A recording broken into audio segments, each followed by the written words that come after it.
Sturm, je suis chargée de mission dans le cadre d'une action qui est financée par l'Agence régionale de santé de la région PACA pour former tous les professionnels de santé qui sont en activité libérale ou hospitalière sur toutes les formes de violences faites aux femmes. Voilà, et on fait ça depuis 1 an et demi sur toute la région.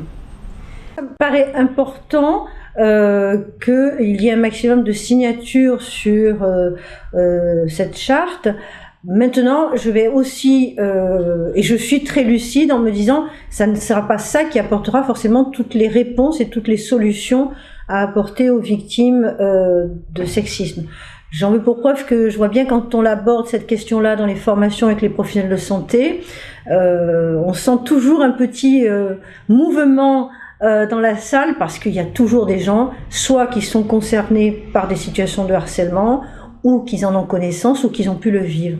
Donc on se rend compte que finalement, c'est au moins favoriser la parole à un public féminin comme masculin, hein, évidemment. Je crois que ça, c'est certainement le plus important en soi.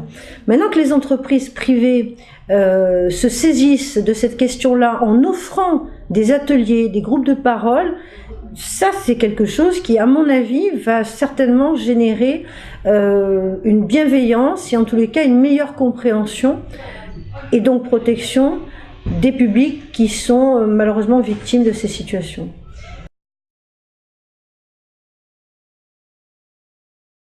Il faut qu'ils parlent, il faut qu'ils arrivent à trouver un interlocuteur vers qui ils vont avoir confiance pour parler de cette question-là.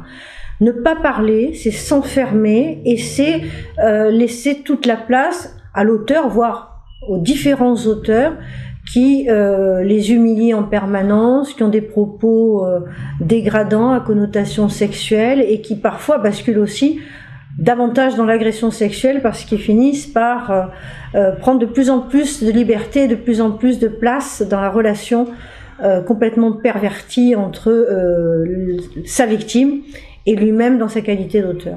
Donc il faut que les gens arrivent à parler.